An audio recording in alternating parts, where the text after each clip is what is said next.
Hello po mga kababayan, si Dante Maravillas. Pag-usapan natin itong pag-file ng grupo ng Tindig Pilipinas ng another complaint laban kay Sara Duterte in relation po sa paggamit ng confidential funds. Another complaint filed against BP Sara, Akbayan Party List Tindig Pilipinas, kasama pala yung Akbayan. And the third group of complainants submitted a letter to the Office of the Ombudsman kanina po, urging immediate action on the alleged misuse of confidential in intelligence funds by Vice President Sara Duterte. Sila po ang nag-file ng kaso. Yung sabi dito sa report, isa ang naturang grupo sa mga nanguna sa trillion peso march kontra korupsyon at katiwalian noong September 21. Kailangan kasing linawin natin ito kasi sigurado isisisi ito sa ating administrasyon kay President Bongbong Marcos at saka sa dating speaker kay Martin Romualdez. Laging sinasabit nila, malinaw po, itong grupo ng Tindig Pilipinas sa Akbayan, ito yung mga grupo na anti-Marcos, anti-Romualdez.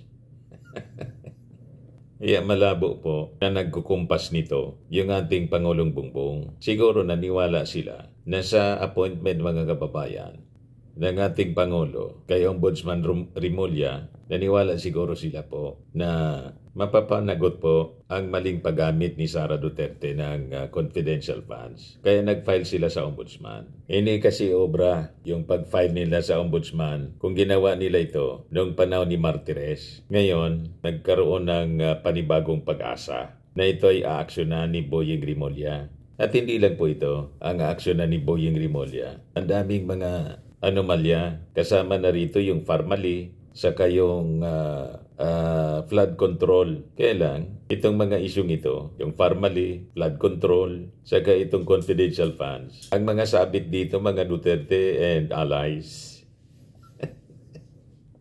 Kaya sila nagagalit, mga kababayan. Ayaw na ayaw nila sana na si Boyeng Rimulya ang maging ombudsman. Si Boyeng yung pinili ng ating Pangulo. Ang magagawa ninyo? Sabi ni Sara, kung ako niya yung presidente, hindi ko i-appoint si Rimulya bilang ombudsman. Sinupalpal ni Boyeng Rimulya. Sabi ni Boyeng Rimulya, kung ikaw niya yung presidente, hindi man ako mag-apply. Di ba? Siyempre, hindi apply si Boyeng kung siya yung presidente. So, malinaw po, walang kinalaman yung ating Pangulo rito sa pag-file ng reklamo laban kay Sara Duterte. Kasi itong grupong ito, mga anti-Marcos Romualdez ito po. Mga dilawan, mga civil society.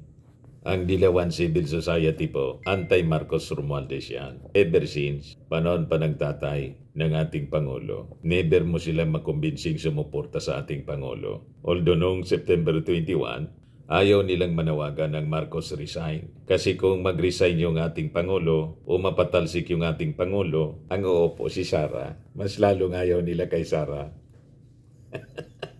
O ngayon, si Boyeng Rimulya nagpa-press con kanina at nabanggit niya, may tanong kasi sa kanya, yung tungkol sa anomalya sa rock netting sa Cordillera. Sabi ni Boyeng Rimulya po, yung rock netting niya sa rock netting project sa Cordillera region, overpriced ng 400%. Mainit na issue yan. There were reports of around 400% overpricing of the materials for rock nets, sabi po ni Rimulya kanina. Sabi ni Boyeng, muli niyang pupulungin si Mayor Benji Magalong tungkol sa multi-million pisong kontrobersya sa rock netting projects sa ilang lugar sa Cordillera Region, kasama ang siyudad ng Baguio City kung saan sinasangkot din ang alkalde. Tapos, yan kasi mga kababayan walang tigil sa kakadaldal. Diba? Parang si Sabit Singson sa kakadaldal, ayon, kinasuhan din sa ombudsman. Kanina kinasuhan po si Sabit Singson sa ombudsman. Plunder and corruption dahil sa pagbinta ng lupa. Overpriced din po. Ang sabi, ang dapat na presyo 49 million. Prenisyo ng 149. Overpriced ng 100 million. Kinasuhan ng kababayan man lang niya po, mga kababayan, si Chabit. Ngayon, pangalan niya Sabit na, hindi na Chabit. Yan ang sinasabi natin. Pwede naman sana na nanahimik si Chabit, pinili pa niyang manggulo. Ayan tuloy, may napikon sa kanya na kababayan niya. Kinasuhan siya sa ombudsman, plan din. Siguradong isisisi na naman ito sa ating Pangulo. Ba? Lahat ng mga trouble na kinakarap ng mga kaalyado ni Sara, isinisisi sa ating Pangulo. Kagagawan ninyo yan eh. Dapat ninyong panagutan. Malamang pati itong si Magalong kasi na-discover na ng ombudsman overpriced ng 400% yung rock netting po sa Cordillera kasama dun sa Baguio. Lugar ni Magalong. Yan ang sabi dito. Sila mga engineers. Sinabi nila sa akin na labor-only contracting yung nangyari. Sabi ni Remulla matapos magsagawa ng inspeksyon sa controversial na rock netting project sa Baguio City at iba pang lugar sa Benguet at Mountain Province. Kamakailan, sabi ni Remulla, somebody supplied the rock netting and then somebody supplied the labor and it was not really much of a rocket science to be able to do that. Pero the pricing is disadvantageous to the government. Tapos, yan kasi. Impress ko, pakinggan natin si Boying kanina. Hindi kami natuloy. But I viewed the projects, no? Marami kasi yung projects na sa Benguet area, tsaka sa Zigzag, sa Paikot ng Baguio, sa Mountain Province, tsaka sa Benguet, at the other provinces within the Cordillera. So, marami na ako nakuhang word about, kasi umakit ako doon, may kausap din ako mga locals na engineers who talk to me about it. Yun nga, yung overpricing at labor-only contracting na nangyari. Ayun ang sinasabi sa akin ng locals. Somebody supplied the rock netting, and then somebody just supplied the labor. And it was not really much of a, it's not rocket science to be able to do that. Pero the pricing seems to be outrageous, disadvantageous to the government. So yan diyan kami nagsisimula dyan, sa rock netting. But I will talk to Mayor Magalong. He's asked me to come back, and I intend to go back to Baguio, but probably in November already for the rock netting issue. Kasi yun ang mainit dyan eh. Reports of around 400% overpricing of the materials used for rock nets.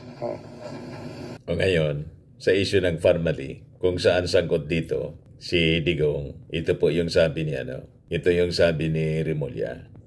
Nasa na po tayo sa ating re-evaluation case? Farmally, we got word from that former staff of Senator Dick Gordon about this.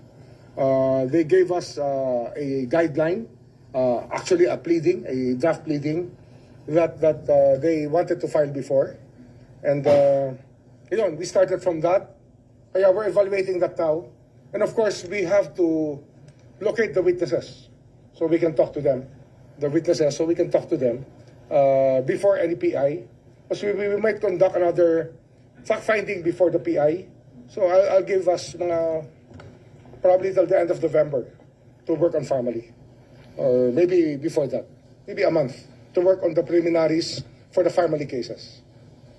Tapos, matindi to mga kababayan. Ang daming trabaho ng ombudsman, bagong ombudsman, si Boying Remulla. At siguradong hindi nito makatulog yung mga sangkot sa kung ano-ano mga anomalya at karamihan yung mga kaso na tinulugan po ng dating ombudsman na appointee ni Digong. Ngayon, hindi na yan po pwede na matulog pa rin sa panahon ng bagong ombudsman na si Boying Remulla.